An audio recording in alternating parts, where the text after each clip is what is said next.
Assalamualaikum warahmatullahi wabarakatuh. Bismillahirrahmanirrahim. Alhamdulillahirabbil alamin. Wassalatu wassalamu ala sayyidil mursalin wa ala alihi wa ashabihi wa man tabi'ahum bi ihsan ila yaumiddin. Amma ba'd. Alhamdulillah, kita diberi peluang oleh Allah SWT pada petang ini untuk berada dalam satu majlis ilmu. Mudah-mudahan kita semua diberkati Allah. Setakat ini kita telah bincangkan lebih 40 hadis. Lebih 40 hadis Sahih Muslim, hadis yang ke-42. Dan ini sebenarnya kitab Mukhtasar Sahih Muslim, bukan Sahih Muslim yang lengkap. Sebab kitab Sahih Muslim yang lengkap sanad-sanad, yang mana untuk orang-orang awam tidak begitu diperlukan sangat. Apalagi sanad-sanadnya itu pada umumnya adalah sahih. Kalau tak ada sanad pun, hadisnya itu insya-Allah selamat dan boleh dipakai dengan senang hati. Jadi sanad-sanadnya di dalam kitab Mukhtasar Sahih Muslim tidak ada, dibuang. Dalam kitab asalnya memang ada kitab Sahih Muslim. Begitu juga banyak daripada yang ada di dalam kitab Muslim ni hadis-hadis yang disebut oleh Imam Muslim sebagai mutaba'at dan syawahid. Dalam kitab Sahih Muslim yang asal, banyak sekali Imam Muslim kemukakan riwayat-riwayat mutaba'at. Riwayat mutaba'at ini maksudnya saluran riwayat banyak bagi sesuatu hadis itu daripada sahabat yang sama. Saluran dia di bawah tu banyak. Imam Muslim kemukakan semua. Syawahid pula ialah satu hadis yang mana ada hadis lain yang sama makna dengannya, lebih kurang maknanya. Ia diriwayatkan oleh sahabat yang lain selain daripada sahabat yang pertama. Itu dipanggil syawahid. Jadi dalam kitab Muslim yang asal itu banyak sekali disebutkan mutaba'at dan syawahid. Dalam kitab Mukhtasar ini dibuanglah, tak ada. Dia kira ada yang asal saja. Dengan sebab itu dia jadi ringkas. Dan kitab ini pun namanya Mukhtasar, ringkasan Sahih Muslim. Ringkasan itu macam mana terjadinya, iaitu dengan dibuang apa yang kita panggil riwayat mutaba'at dan syawahid tadi, dibuang. Sebab itu pengulangan sebenarnya, benda yang sama. Di dalam Mukhtasar kita boleh dapat pengajaran daripada Rasulullah sallallahu alaihi wasallam dengan ringkas, tidak berulang-ulang hadis. Itu kelebihannya, kelebihan Mukhtasar. Dan untuk umum, perbincangan tentang sanad itu tidak diperlukan sanad. Di dalam Mukhtasar dibuang, tidak ada sanad-sanadnya seperti dalam kitab asal. Kalau ada pun tidak bincang untuk apa. Kalau bincang pun tidak dapat diguna dan difaham dengan baik pun tak ada faedahnya juga. Sebab itu dibuang. Itulah kedudukan Mukhtasar, kitab Mukhtasar. Tujuannya lebih dekat sebenarnya untuk menyampaikan faedah dan pengajaran kepada umum, kepada masyarakat itu lebih dekat, lebih mudah. Tak perlu banyak habis masa bincangkan benda-benda yang tidak diperlukan oleh orang awam, oleh orang umum, yang hanya diperlukan oleh para ulama dan pakar-pakar hadis sahaja. Jadi itu semua dibuang. Itulah kelebihan Mukhtasar. Walaupun Mukhtasar kita kata ringkas, tapi ia tidaklah mencacatkan kitab yang asal itu. Kerana yang buat ringkasan-ringkasan ini pun tokoh-tokoh ulama juga. Perlu diketahui bahawa tajuk-tajuk ni di dalam kitab Sahih Muslim yang asal itu pun, ini yang Mukhtasar, yang asal pun bukan dibuat oleh Imam Muslim sendiri. Macam ni kan tajuk ni, kalau kita tengok nota ni, nota yang kelima tu, Kitabul Iman muka surat yang pertama, iaitu muka surat 63, sebagai sambungan kepada nota sebelum ini. Itu ada tajuk kan, tajuk di atas itu, bab berjuang menentang generasi kemudian dan seterusnya. Itu dipanggil tajuk bab. Seterusnya muka surat 65, itu ada tajuk pula di situ, bab berkasih-kasihan kerana Allah Ta'ala. Itu adalah sebahagian daripada iman. Kemudian muka surat 67 ada pula bab sikap tulus ikhlas adalah sebahagian daripada iman.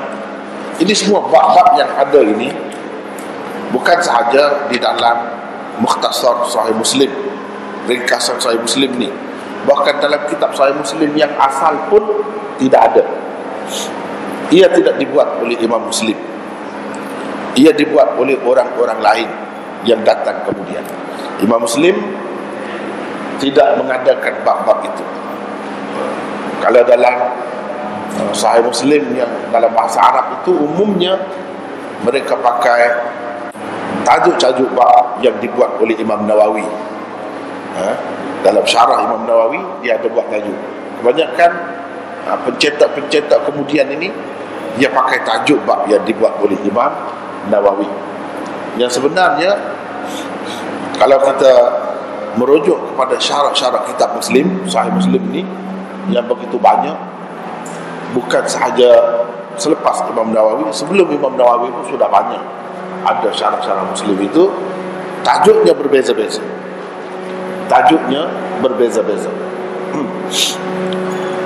tidak seperti di dalam syarah Imam Nawawi. Sebabnya Imam Muslim tak buat sendiri. Kenapa Imam Muslim tak buat tajuk bab dia? Ada dua sebab. Sebenarnya saya banyak kali dah sebut benda ni di tempat lain. Pelajar-pelajar lama tu mungkin dia jemu dengar. Maaflah. Sebab kita dalam majlis yang baru ni perlu sebut pula lah. Ramai di antara kita ni mungkin tak tahu lagi bahawa tajuk yang ada dalam Sahih Muslim ni bukan dibuat oleh Imam Muslim, dibuat oleh orang lain. Kenapa Imam Muslim tak buat? Dua sebab, dua pendapat. Satunya mengatakan dia tak sempat buat tajuk kerana meninggal dunia. Tak sempat. Yang kedua, dia sengaja tidak buat tajuk. Sengaja tak buat tajuk. Padahal kalau kita kira susunan hadis-hadis itu memang sesuai. Beberapa hadis ini dengan tajuk tertentu, kemudian selepas itu beberapa hadisnya pula sesuai dengan tajuk tertentu. Tapi dia tak buat. Kalau dia nak buat, kiranya mudah. Apa tujuannya? Tujuannya memberi kebebasan kepada orang kemudian untuk memasukkan tajuk yang difikir oleh masing-masing sesuai dengan hadis-hadis yang disusun oleh Imam Muslim itu. Tapi tentunya orang yang dapat buat tajuk sesuai dengan hadis-hadis itu pakar-pakar dia jugalah. Ulama-ulama juga. Orang biasa tak boleh buat. Orang biasa tak boleh buat. Jadi sebab itulah kalau kita tengok kitab Sahih Muslim ni, syarah dia berdasarkan syarah. Dia tak sama tajuk, tak sama. Bukan seperti Sahih Bukhari ke, atau Tirmizi ke, atau Abu Dawud dan sebagainya. Itu memang tajuk dia dibuat oleh pengarangnya sendiri. Syarah mana-mana pun lebih kurang ya tajuk tu. Sebab tajuk dibuat oleh pengarangnya. Berbeza dengan Muslim, sebab tajuk tidak dibuat oleh pengarangnya, jadi masing-masing buat. Masing-masing buat pun ada kelebihan tersendiri lah. Kelebihan tersendiri. Rasanya tidak perlulah kita sebut sejarah Imam Muslim itu secara panjang lebar. Cuma mungkin sedikit saja boleh saya sebutkan, iaitu Imam Muslim adalah murid kepada Imam Bukhari. Murid kepada Imam Bukhari. Ini antara murid Imam Bukhari yang sangat istimewa. Dan Imam Muslim telah melihat gurunya Imam Bukhari buat kitab hadis yang sangat masyhur, kita kenali sebagai kitab Sahih Bukhari. Imam Muslim buat cara dia sendiri. Jadi cara Bukhari ialah mengumpulkan hadis-hadis yang sahih, yang tinggi syarat ataupun tahap kesahihannya. Walau bagaimanapun tidak banyak, dia kumpul sedikit saja.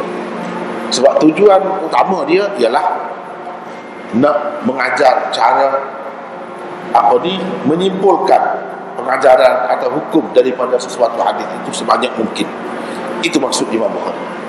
Imam Muslim datang kemudian dia tengok, mungkin orang anggap hadis-hadis yang tinggi tahap kesahihannya itu tak banyak, sedikit.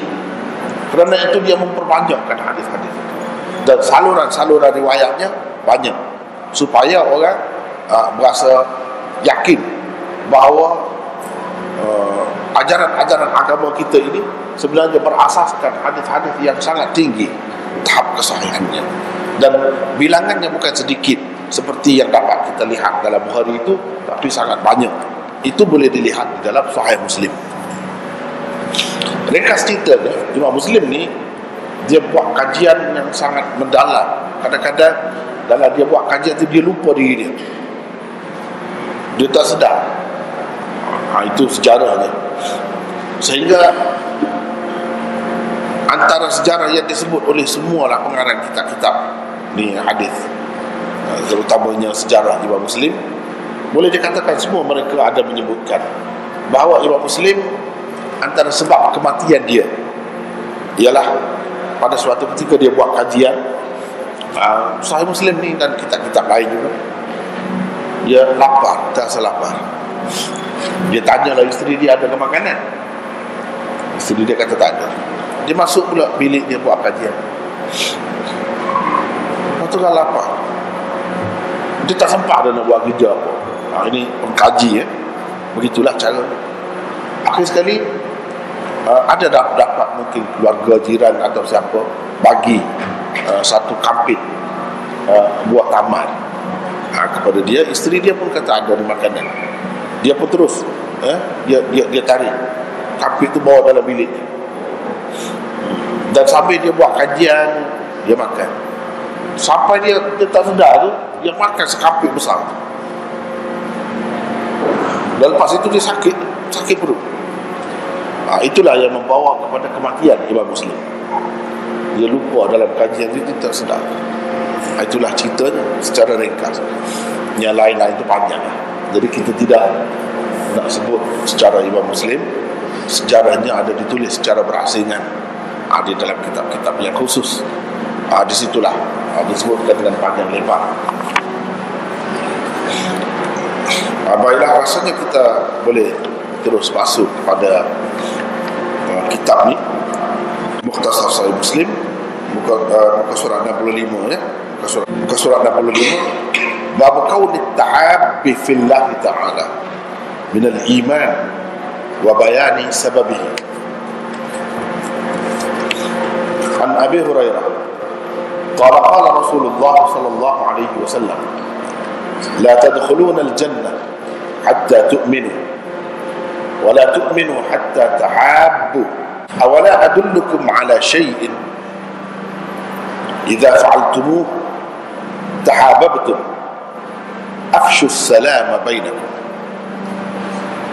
Itu untuk hadis 42, itu tajuknya. Seterusnya muka surat 67, tajuk lain pula, bab nushi min al-iman. An Tamim ad-Dari anna Rasulullah sallallahu alaihi wasallam anna an-nabiy sallallahu alaihi wasallam qala ad-din an-nasihah. Qulna liman? Qala lillah wa li kitabihi wa li rasulihi ولأئمة المسلمين وعامتهم. حديث ke-44 عن جرير قال بايعت رسول الله صلى الله عليه وسلم على إقام الصلاة وإيتاء الزكاة والنصح لكل مسلم. Di bawah tajuk ini ada 3 hadis. Satu lagi juga daripada Jarir, an Jarir qala bay'atu an-nabiy sallallahu alaihi wasallam ala as-sam'i wa at-ta'ah falaqanani fi ma istata'ta wa nushi li kulli muslim. Jadi ada 3 hadis di bawah bab yang kedua yang kita baca tadi, dan bab yang pertama yang kita baca tadi di bawahnya ada hanya 1 hadis sahaja. Itulah cara mukhtasar Sahih Muslim. Maksudnya kita kembali semula kepada muka surat 66, bab berkasih-kasihan kerana Allah Ta'ala itu adalah sebahagian daripada iman, dan bab perkara yang menyebabkan timbulnya perasaan kasih sayang.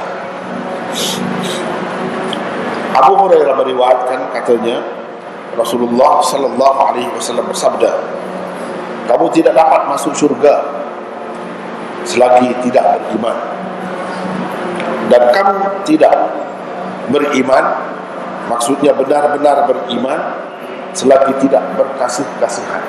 Tak mahukah kamu aku tunjukkan jalan untuk berkasih-kasihan? Sebarkanlah salam antara sesamamu. Sebarkanlah salam antara sesamamu. Itu ringkas saja hadisnya. Di bawah tajuk ini hanya ada 1 hadis sahaja, yaitu hadis ke-42. Kita tengok seterusnya bab sampai situ. Bab sikap tulus ikhlas adalah sebahagian daripada iman.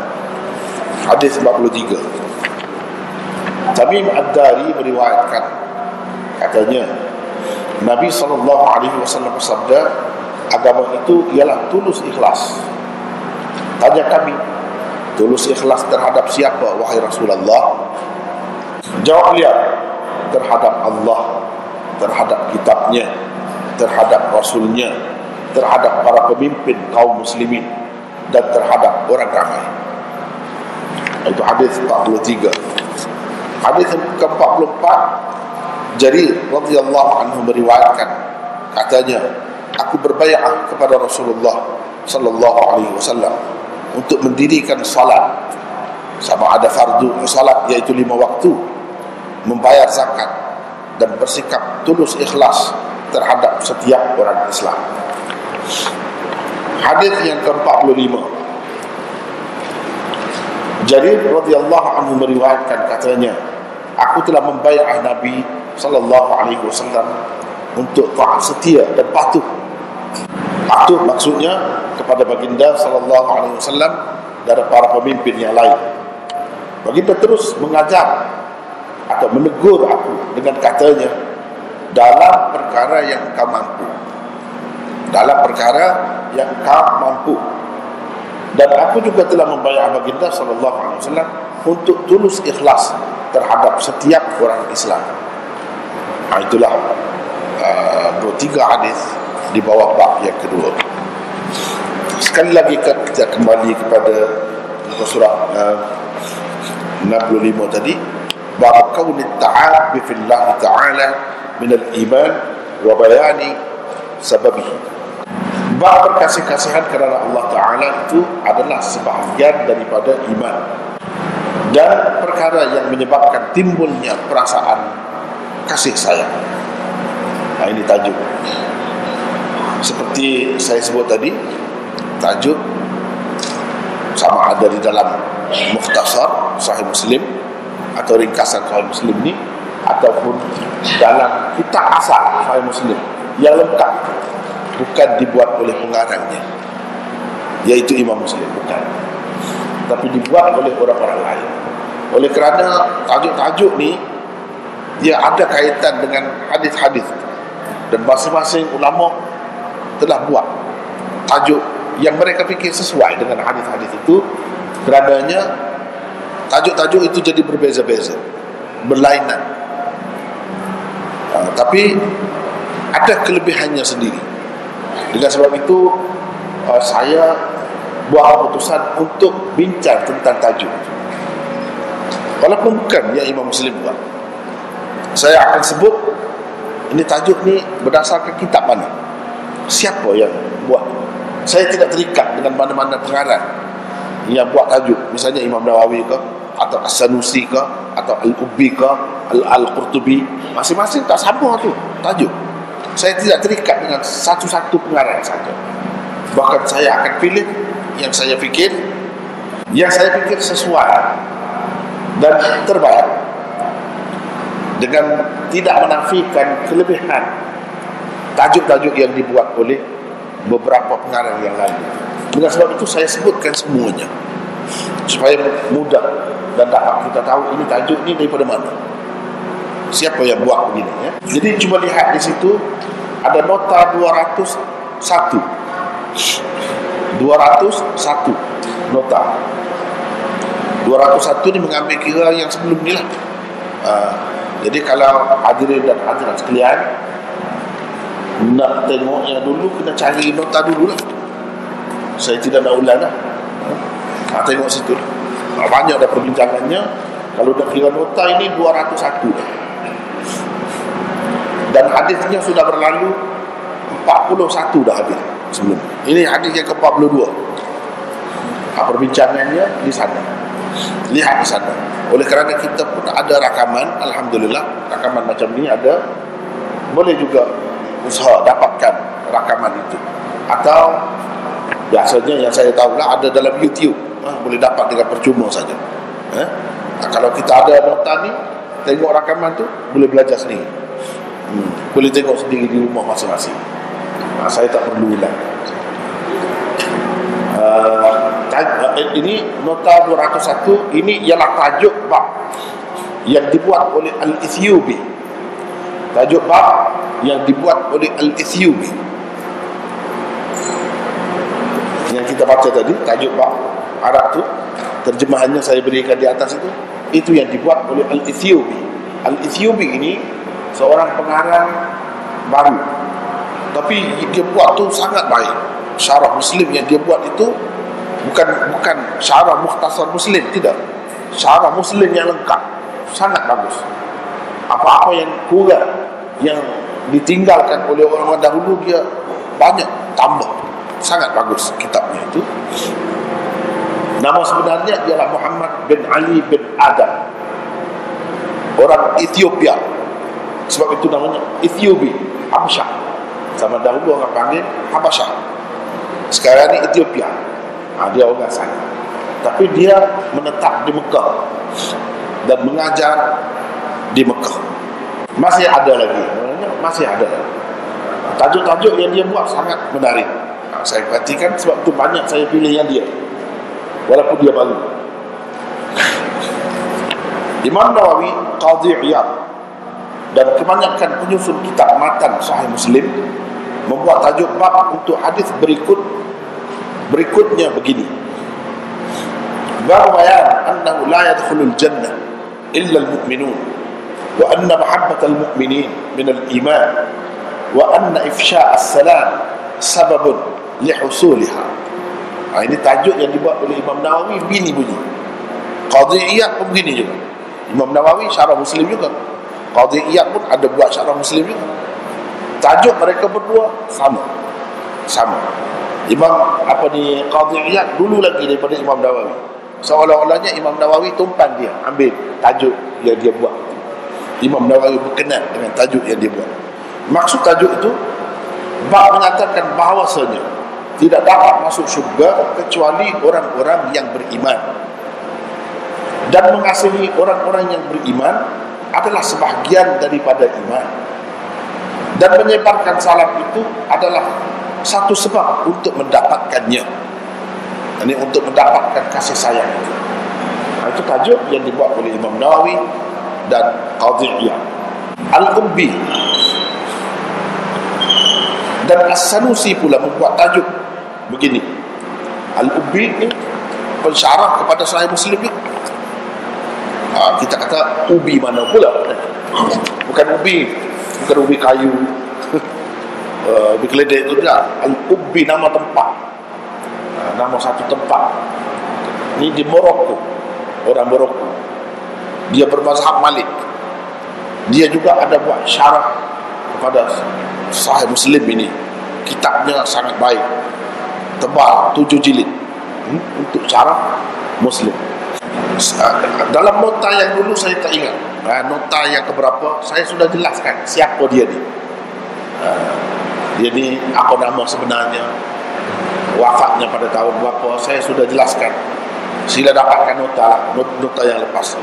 Tapi oleh kerana kita di sini hari yang pertama, eloklah saya jelaskan tentang pengarang ini sedikit sebanyak.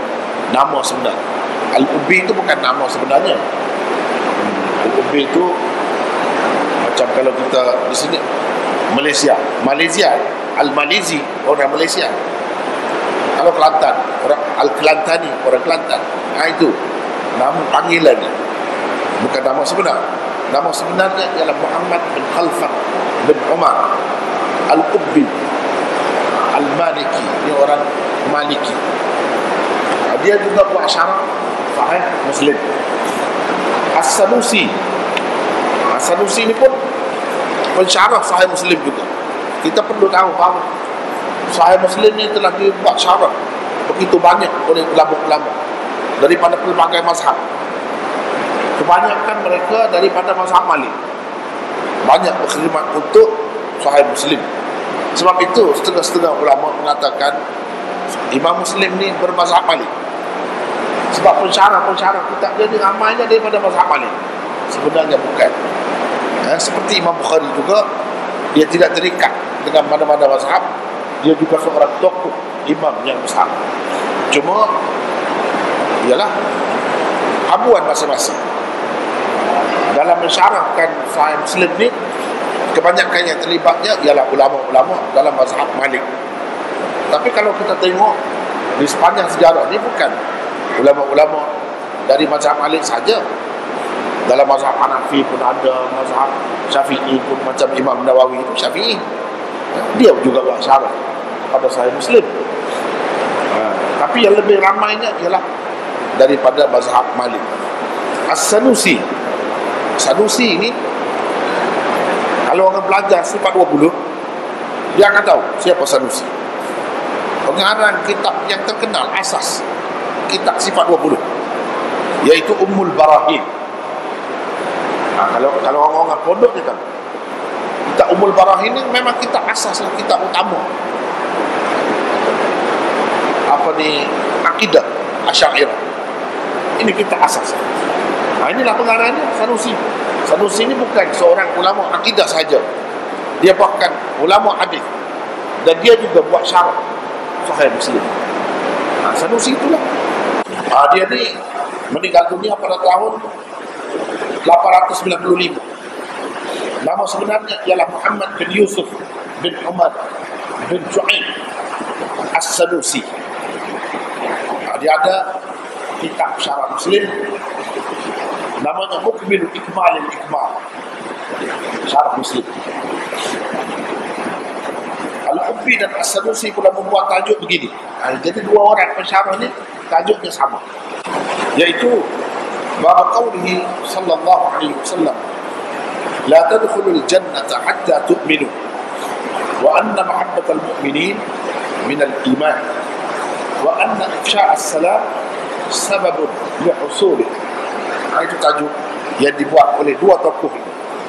Maksudnya bab berkenaan sabda Nabi sallallahu alaihi wasallam, kamu tidak boleh memasuki syurga sehingga kamu beriman. Mengasihi orang-orang yang beriman adalah sebahagian daripada iman, dan menyebarkan salam adalah salah satu sebab untuk mendapatkannya.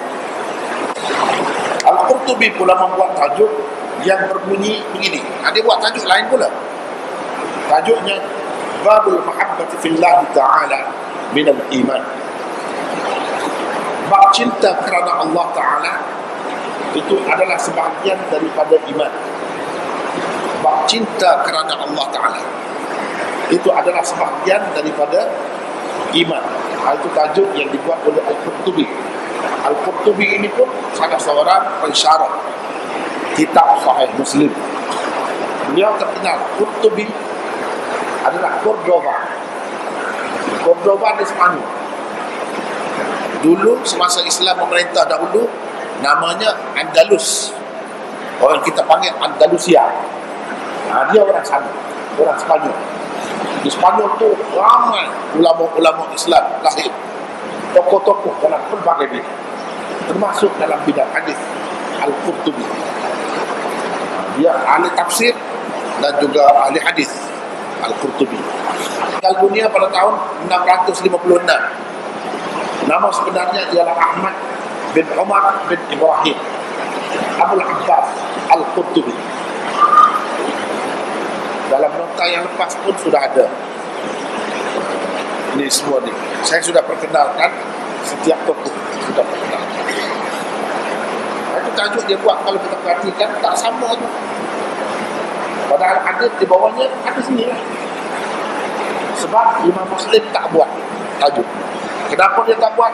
Dia nak bagi kebebasan kepada orang kemudian. Gunalah fikiran sendiri, gunalah kebijaksanaan sendiri, cuba buat.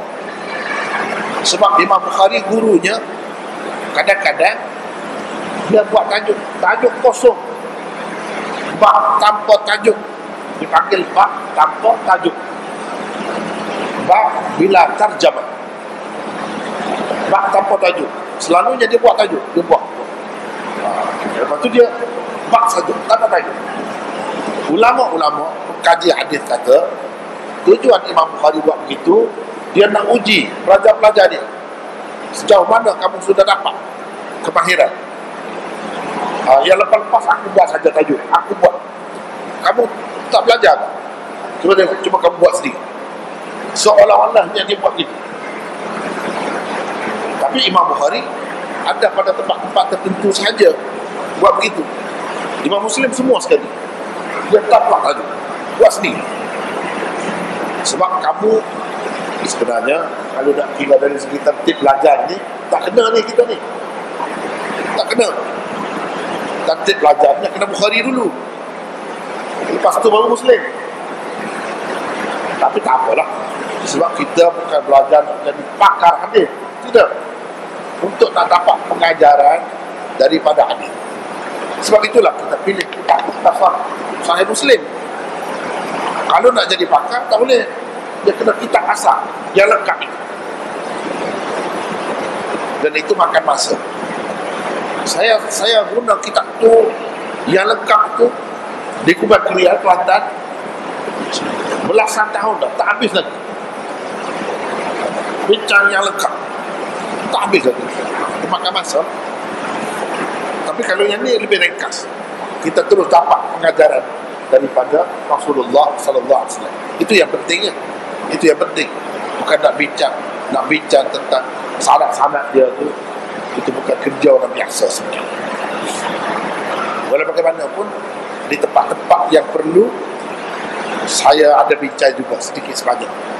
Tapi bukan itulah matlamat asalnya. Nak habiskan masa di situ, tidak. Hadis ke-42 di bawah tajuk tadi, riwayat Abu Hurairah, katanya Rasulullah sallallahu alaihi wasallam bersabda, kamu tidak dapat masuk surga selagi tidak beriman. Artinya syarat untuk masuk surga ialah beriman. Tak beriman, tak jadi muslim, tak jadi mukmin, tak boleh masuk surga. Itulah yang mudah, yang ringkas. Jadi ini syarat, ini tiketnya. Kalau ada tiket ni tak boleh masuk. Kalau ada tiket ni boleh masuk. Macam mana teruk pun. Mungkin kena masuk neraka dulu sekian lama, tak kira lah. Tapi boleh masuk juga surga dengan sebab ada iman. Sebab dia kata kamu tidak dapat masuk surga selagi tidak beriman. Kalau beriman baru boleh. Di situ ada nota, di situ 202 tersebut. Apa maksud Nabi SAW kata begini? Sabda Nabi SAW ini boleh mengandungi dua maksud berikut. Satu, beriman adalah syarat untuk masuk surga. Seseorang yang tidak beriman tidak akan dapat masuk surga. Orang yang beriman pula akan dapat masuk syurga walaupun imannya tidak sempurna. Boleh masuk syurga. Cumanya kalau dia ada banyak maksiat, ada banyak melakukan dosa, mungkin dosa dia tu yang telah dijanjikan oleh Allah, telah disebut ini neraka, kena masuk neraka dulu, tapi akhirnya dapat masuk syurga juga. Kalau tak ada iman ni sampai akhir, sampai bila-bila tak boleh masuk syurga, sampai bila-bila. Kalau ada iman, walaupun tidak sempurna, masuk juga, walaupun lambat, walaupun setelah sekian lama terseksa di dalam neraka, tak kira, tapi dapat masuk syurga juga. Itu satu maknanya. Yang kedua, kamu tidak dapat masuk syurga dengan cepat atau tanpa perlu menghalangi pelbagai kesusahan dan kesulitan, atau syurga yang istimewa selagi kamu tidak beriman dengan keimanan yang sempurna, lengkap dengan segala cabang-cabangnya. Makna yang kedua, boleh jadi maksud Nabi kamu tak dapat masuk syurga ni, maksudnya syurga yang istimewa. Kamu tidak dapat masuk syurga dengan cepat. Kamu tidak dapat masuk syurga dengan senang, tanpa mengharungi kesusahan dan kesukaran terlebih dahulu. Jika kamu tidak beriman, selagi kamu tidak beriman, maksudnya beriman dengan sempurna. Yang dapat masuk syurga dengan cepat, yang dapat masuk syurga tanpa hisab, yang dapat masuk syurga tanpa mengharungi macam-macam kesulitan dan kesusahan, yang dapat masuk syurga yang istimewa, ialah orang yang beriman dengan sempurna, imannya sempurna. Itu maksudnya. Boleh jadi dua. Kalau syarat nak masuk senang, nak masuk mudah, masuk syurga yang istimewa, itu kena iman yang sempurna. Kalau nak masuk saja, sekadar masuk saja, tak mengambil kira dulu, kemudian susah dulu, macam tak ambil kira, iman saja itu sudah memadai. Tapi takkanlah kita nak begitu kan? Takkanlah nak masuk neraka dulu, susah dulu, tak ada orang nak. Kalau boleh nak yang istimewa, kalau boleh tanpa hisap, kalau boleh tanpa susah, dalam kubur, di mahsyar dan di neraka dulu, tanpa semua. Itulah kehendak kita semua. Seterusnya, dan kamu tidak beriman, yakni benar-benar beriman, selagi tidak berkasih-kasihan, selagi tidak mencintai satu sama lain. Kamu tidak benar-benar beriman selagi tidak berkasih-kasihan. Kerana kira mukmin yang sebenar, mukmin yang sejati tidak akan jadi mukmin yang sejati selagi tidak berkasih-kasihan sesama Islam. Kalau duduk membenci satu sama lain, tak akan dapat iman yang sebenar-benar. Dengan itu tak akan dapat masuk surga yang istimewa lah. Tak akan dapat masuk surga dengan mudah lah.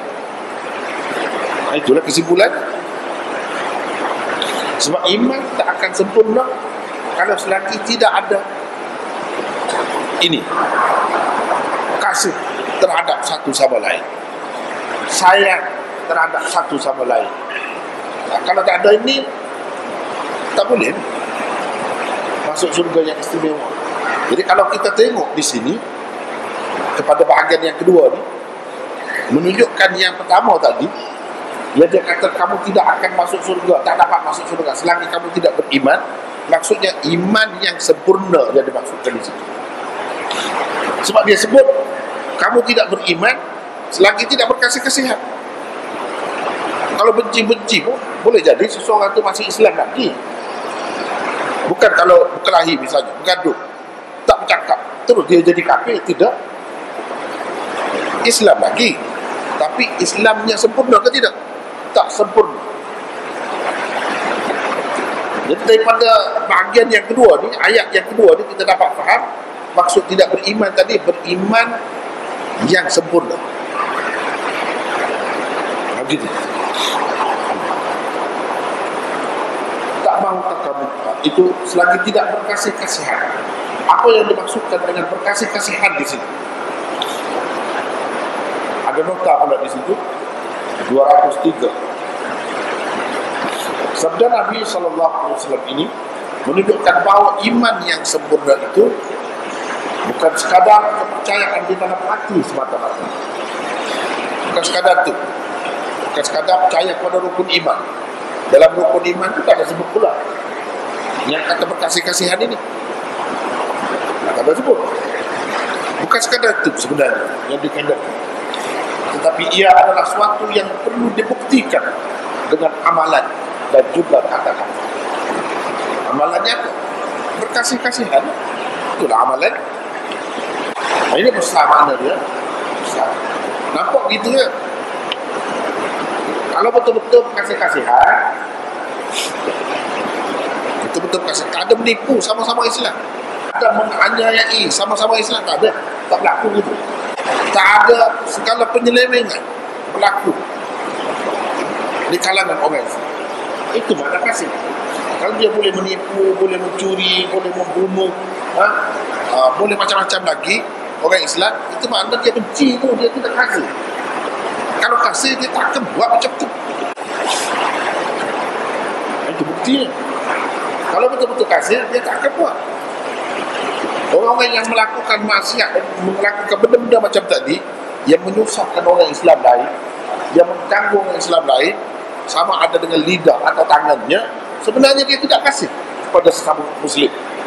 Kalau dia kasih, dia tak akan buat itu. Jadi ini kena buktikanlah. Kena bukti. Kata An-Nawawi, maknanya ialah tidak sempurna iman kamu dan tidak elok keadaan iman kamu kecuali dengan adanya sifat berkasih sayang, baru sempurna. Dengan percaya pada rukun iman itu ada dah, iman ada dah, tapi tidak sempurna. Kita kata cahaya dengan ada pelita sekarang ni orang tak pakai pelita, susah. Mungkin yang generasi baru ni sebut pelita ayam, dia tak tahu. Kalau kita pakai pelita ayam, ada cahaya dia ada, tapi cahaya tu tidak sempurna. Cahaya sudah ada, cahaya tidak sempurna. Kalau nak banding dengan lampu ni jauh lah. Semua tu punca cahaya semua tu. Kalau lampu ni nak banding dengan matahari, jauh lah, tak ada apanya, punca cahaya juga. Jadi tak sama cahaya yang ada pada setiap orang itu tak sama. Semakin banyak sifat-sifat iman ada pada dia, semakin cerahlah dia. Semakin kurang. Ada kalanya sampai tinggal nama saja. Orang panggil dia pelita. Cahaya tak ada, langsung tak ada. Atau yang nampak hebat, lampu ada, bulb ada, tapi cahaya tak ada. Tapi orang panggil lampu juga, orang panggil pelita juga. Kalau pokok durian juga orang panggil, tapi buahnya tak ada. Sama begitulah juga orang Islam. Orang panggil orang Islam juga, tapi Islam yang tidak ada hasil, tidak ada manfaat, tidak ada faedah yang diharapkan daripada Muslim, seperti mana faedah yang kita harapkan daripada pokok durian atau lampu dan sebagainya. Kalau tak ada, tak ada lah. Tapi dia orang panggil Islam juga, Islam yang tidak sempurna. Yang sempurnanya bila ada tadilah hasil dia. Kalau lampu ada cahaya dia, kalau pokok ada buah dia, itu sempurna. Kalau tidak sempurna. Kamu hendaklah mengasihi satu sama lain kerana agama Allah Ta'ala dan kerana mencari redha-Nya. Kena kasih itu pula kerana Allah. Mengasihi satu sama lain itu kerana Allah, tidak boleh kerana dunia. Kalau kerana dunia tak sampai maksud juga, bukan jadi sempurna juga iman, mungkin jadi semakin cacat. Dia syaratnya kerana Allah. Yang dalam hadis yang lain kata cinta kerana Allah, benci pun kerana Allah. yang macam itu, baru dia jadi cahaya kepada iman itu. Kalau tidak, tidak. Bukannya kerana apa-apa tujuan duniawi, kerana nak berniaga ke, kerana ada kepentingan ke apa-apa, nak dapat atau di projek ke apa-apa, bukan. Kerana Allah, kerana nak dapat duit ke, nak umpan dia apa-apa ke, dia anak orang besar misalnya, dia ada kedudukan, bukan kerana Allah.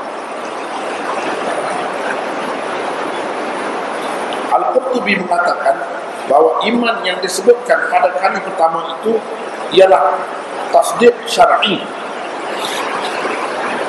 yang telah dinyatakan di dalam hadis Jibril. Iman yang disebutkan pada kali kedua pula ialah iman amali yang disebutkan oleh Rasulullah, mempunyai lebih 70 buah pintu itu, atau 70 cabang lebih di dalam hadis yang lain. Jadi dalam hadis ni ada sebut 2 kali kan iman. Iman yang pertama tak dapat masuk surga langsung tu, iman dipanggil tasdik syar'i. Ini syarat nak jadi mukmin, kena adalah rukun iman. Yang pertama semua. Yang kedua ni, kamu tidak beriman selagi tidak berkasih-kasihan. Ini iman amali, kata dia. Iman amali ni ialah iman yang menyempurnakan seseorang itu. Untuk ada iman itu, tasdik, membenarkan Allah ada, Allah satu, ada Rasul, rukun iman itu sudah madai. Tapi untuk menyempurnakan iman, bukan sekadar itu sahaja. Itu kata Qurtubi. Sekiranya iman yang disebutkan pada kali kedua itu sama sahaja dengan yang disebutkan pada kali pertama, tentulah ia bermakna sesiapa sahaja yang membenci mana-mana orang Islam, ia tidak akan dapat memasuki syurga. Dia akan jadi begitu pula. Jadi iman yang kedua ni yang disebut dalam hadis tadi dengan arti iman yang sempurna. Ini tidak benar sama sekali. Oleh itu ia perlu ditakwilkan begitu. Kena takwil macam tadilah, seperti Imam Qurtubi kata tadi. Tak mahukah kamu aku tunjukkan jalan untuk berkasih-kasihan? Bagaimana kamu nak dapat kasih sayang, berkasih-kasihan sesama kamu? Bagaimana? Yang mana dengannya iman kamu boleh sempurna. Nabi kata, sebarkan salam antara sesama. Sebarkan salam antara sesama. Afshus salama bainakum. Apa maksud? Nabi SAW kata begini, sebarkan salam, bagi salam saja. Assalamualaikum, Assalamualaikum, Assalamualaikum, gitu saja kan begitu?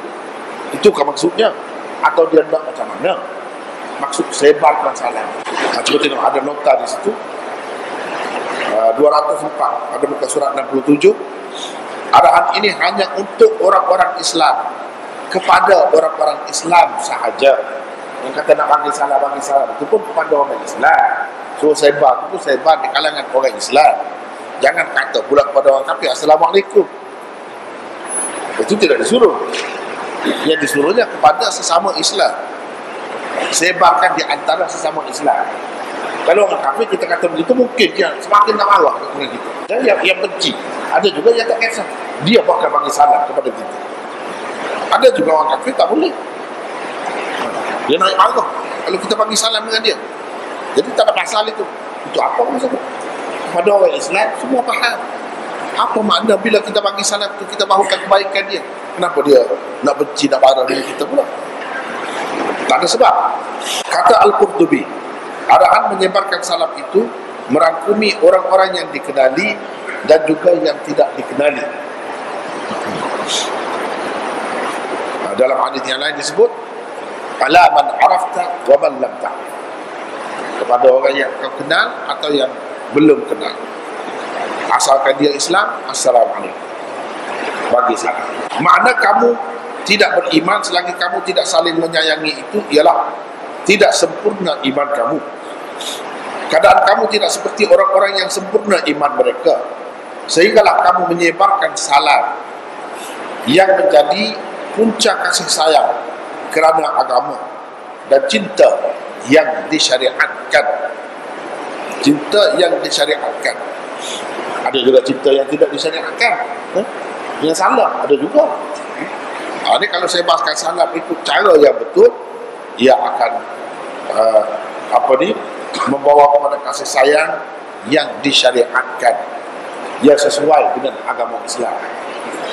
Imam Nawawi pula berkata, hadis ini mengandungi galakan yang kuat supaya menyebarkan salam serta mengucapkannya kepada semua orang, sama ada yang dikenali atau tidak dikenali, seperti mana yang disebutkan di dalam hadis yang lain.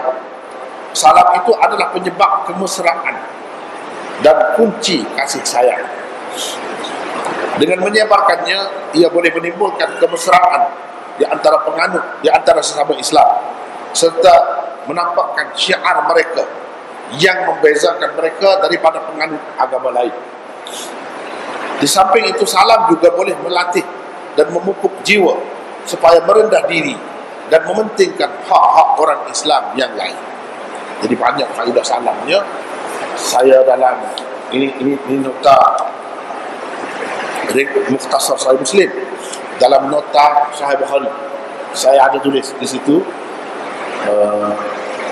Boleh dapat ada nota ni. Saya ada tulis di situ bahawa banyak hikmat salam, kelebihan salam. Di sini saya ringkas saja, sebab maksud ringkas pun, kalau nak kira yang panjang sangat nak perbincangan tentang salam ni. Salam ni apa makna? Apa istimewanya salam?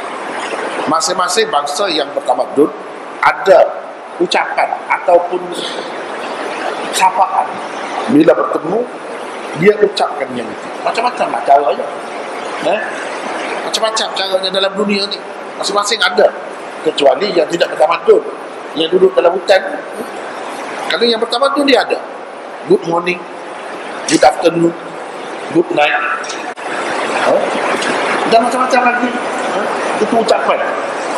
Ada dalam bentuk tabik gini, polis. Dalam bentuk tabik, tidak ucap, tapi dalam bentuk gini. Macam-macam. Gini kok, tak sama. Ada juga dia sebut yang lain-lain lagi. Macam kalau orang-orang Hindu dia sebut Namaste. Kalau orang-orang Punjabi dia sebut Sat Sri Akal. Macam-macam, ada semua. Tapi mana yang baik? Kenapa salam itu lebih baik? Salam mesra, kita kata. Salam sejahtera dan sebagainya. Salam satu Malaysia, itu pun salam juga kan? Banyak lagi salam. Itu semua ucapan-ucapan untuk penghormatan. Tetapi mana yang paling baik? Yang paling baiknya Assalamualaikum. Itulah salam yang diajarkan oleh Islam. Apa makna Assalamualaikum? Assalam itu nama Allah. Assalam. Bila kita kata Assalamualaikum, artinya kita minta Allah yang bersifat, yang merupakan punca selamat sejahtera itu, supaya sifat itu mencurah kepada orang yang kita bagikan salam, supaya orang itu selamat sejahtera, supaya orang itu aman damai, sentosa di dalam kehidupannya dunia akhirat. Itu maksud Assalamualaikum. Kita doa dia dengan menyebutkan nama Allah, bukan Ar-Rahman, bukan Ar-Rauf, bukan Ar-Razak, tetapi As-Salam. Siapa tak mahu keamanan, kesejahteraan dalam dunia? Tak ada orang nak kekacauan. Selalu tak ada orang nak aman, damai, sejahtera, selamat. Itu yang orang nak. Kita bukan kata saja, kita kena carilah jalan-jalan, sebab-sebab untuk dapat kesejahteraan itu. Kalau tidak, jadi cakap saja Assalamualaikum, tapi tak selamat orang itu. Jadi Assalamualaikum, kita curi barang dia, tak selamat dia daripada kita. Bila kita kata Assalamualaikum kepada dia, artinya macam kita bagi jaminan kepada dia. Kamu jangan risau dengan saya, jangan susah hati, jangan bimbang, jangan takut. Segala-gala hak kamu, maruah kamu, harga diri kamu, harta kamu, nyawa kamu selamat kalau dengan saya. Itu maksudnya. Kalau kita tidak begitu, artinya berdusta atas nama Allah. Kita guna nama Allah supaya dia selamat, minta dengan Allah lagi biar selamatkan dia. Tiba-tiba kita tidak buat begitu, artinya kita berdusta dengan Allah. Kita berkhianat terhadap saudara kita yang sepatutnya dengan sebab kita bagi gitu, dia percaya kepada kita, timbullah rasa kasih sayang dan kemesraan. Tiba-tiba jadi permusuhan dan benci yang lebih dahsyat. Itu tak sepatutnya berlaku. Kemudian salam ini ucapan Allah kepada ahli syurga. Salamun alaikum tibtum fadkhuluha. Salam sejahtera kepada kamu, selamatlah kamu, bahagialah kamu, masuklah ke dalam syurga. Salam juga ucapan malaikat, sama-sama dia. Ucapan malaikat kepada Nabi Adam. Bila Allah SWT menjadikan Adam, dia pun suruh kamu pergi kepada kumpulan malaikat. Kamu tengok dia nak kata apa kepada kamu. Ucapan yang dia ucapkan mula-mula kepada kamu, itulah yang menjadi ucapan sapaan kamu dan ucapan sapaan anak cucu kamu. Nabi Adam pun pergi. Nabi Adam tiba-tiba terkeluar, Assalamualaikum. Para malaikat itu berkata, Waalaikumsalam warahmatullah. Jadi benda ni cerita lama, bukan rekaan manusia. Itu istimewa tu salam-salam kita ni. Itu istimewa. Dia bukan sekadar ucapan biasa begitu. Tidak nak menampakkan kita ni beradab, bertamadun, ada kebudayaan sendiri. Bukan sekadar itu, tapi lebih daripada itu. Ia adalah ucapan malaikat sama malaikat, ucapan ahli syurga sama ahli syurga, ucapan nabi-nabi, dan begitulah seterusnya, banyak lagi. Ucapan salam itu juga kalau dalam rumah kita nak masuk, dia ada ajar cara kosong rumah, kita bagi salam juga, tapi caranya Assalamualaikum wa ala ibadillah salihin. Dia ajar kita tempat yang tak ada pun tidak semestinya tak ada penghuni dia. Nabi SAW ajar kepada kita bahawa ada makhluk lain yang kita tak nampak, dia pun ada di situ. Dia pun hamba-hamba Allah yang soleh juga. Kita mendoakan untuk mereka juga. Artinya orang Islam ni bukan mahu damai, sejahtera, selamat sama manusia saja. Tidak. Bahkan sekalian makhluk. Sehingga diajarkan Assalamualaikum wa ala ibadillah salihin. Begitulah dalam hadis-hadis. Jadi salam itu besar maknanya, besar sangat. Sebab itulah Nabi SAW suruh bagi salam. Dan bagi salam itu bukan maknanya memanglah dari segi yang zahir itu pun kita kena jaga juga, tak salah jaganya. Iaitu Nabi kata kalau lindung di sebalik sesuatu saja. Tadi Assalamualaikum, lindung sekejap, lepas tu bertemu pula Assalamualaikum pula. Itu cara yang Nabi SAW ajar. Maknanya sangat-sangat mengharapkan kebaikan dan kesejahteraan saudara-saudara kita. Itulah makna. Tapi apakah ucapan sahaja? Tidak. Maksud dia nak ajar begini, nak suruh kita fikir macam mana nak selamat. Adakah dengan ucap saja selamat seseorang, dengan doa saja selamat? Tidak. Banyak lagi. Kita kena ambil kira sebab dunia tu nak selamat macam mana. Nak selamat macam mana. Jadi kita fikir sendirilah. Fikir sendiri. Apa cara nak selamat itu. Dan selamat kalau orang tu kita kata Assalamualaikum, kita tak tanya pun dia lapar ke, dia perlu apa-apa. Assalamualaikum. Tapi kalau dia minta apa-apa, kita marah pula kepada dia. Itu tak kena lah, tak sesuai dengan salam. Salam tu maksudnya kita nak fikir tentang dia. Kita sepatutnya bukan sekadar salam tu saja. Sebab tak salam kalau lapar. Kalau lapar nanti dia mencuri. Dia mencuri. Tak salam. Salam ni kalau dengan perbuatan. Dengan perbuatan tu sendiri. Jadi kalau kita sekarang ni kita kata yang mudah, yang biasa saja. Yang biasa saja. Kalau kita langgar peraturan, bukan peraturan Allah pun, peraturan yang manusia buat. Tapi kalau kita langgar, misalnya traffic light, tak selamat tu. Jadi kita tak boleh langgar atas dasar Assalamualaikum. Sebab tak selamat. Yang orang buat peraturan untuk selamat lah. Jadi kita macam nak bantah pula yang nak selamat. Tak mestinya yang selamat itu yang Allah buat dengan peraturan dia khusus. Yang kita buat tu manusia semua boleh terima, mana baiklah tu, untuk keselamatan lah tu. Begitulah seterusnya. Yang lain-lain lagi. Macam mana di sini kalau sudah azan siapa masa ni, kita nak berhenti ke atau macam mana, atau nak habiskan sikit lagi? Habiskan sikit. Kita tak sempat dah tajuk yang kedua tu. Di sini saja.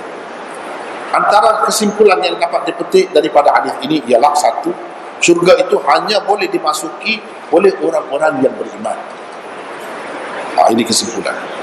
Yang kedua, iman itu ada dua bentuk. Yang ketiga, ada dua bentuk. Satu, iman asas yang merupakan juzuk muqawwimnya, juzuk yang membentuk hakikat iman. Kalau tak ada juzuk itu, tak ada iman. Misalnya rukun iman, kalau tak percaya salah satu, tak akan ada iman. Itu juzuk muqawwim. Ini panjang pula kalau kita nak cerita ni, ya. Iman pelengkap yang merupakan juzuk mukammilnya. Tak ada dia, boleh ada iman, tapi tak sempurna. Tapi tak sempurna. Misalnya kita kata tak ada kening, tak ada bulu mata, boleh hidup, tapi tak sempurna. Sebab juzuk itu sebahagian daripada tubuh kita, bukan yang menentukan hakikat wujud kita, tetapi ia adalah menyempurnakan sahaja. Jadi iman pun ada macam itu, ya. Tiga, seseorang Islam itu perlu melengkapkan imannya dengan sempurna agar ia dapat memasuki syurga yang diidamkan. 4, Islam mengajarkan umatnya agar saling berkasih sayang dan cintakan keamanan.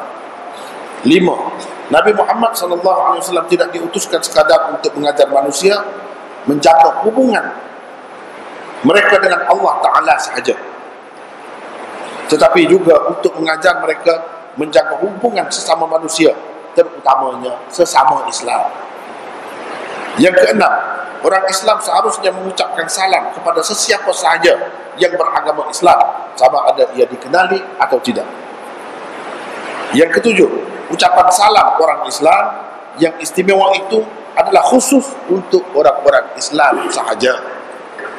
Khusus, ya? Perbincangan yang panjang lebarnya, apa gaya kita tak cukup masa, insya-Allah lain kali lah. Lain kali. Ya? Hanya sekadar itulah untuk kali ini. Wallahu a'lam. Wa akhiru da'wana alhamdulillah.